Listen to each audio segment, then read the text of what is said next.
ใจยังคงฟังยังรักฉันหรือเปล่า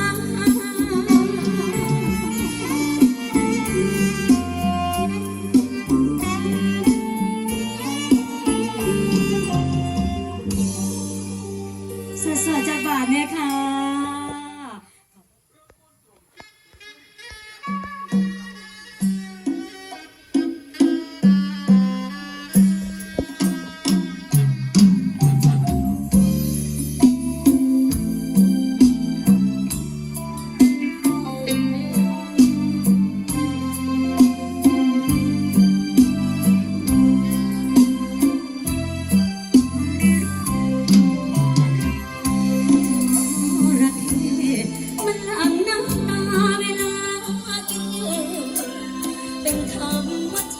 เธอเชื่อ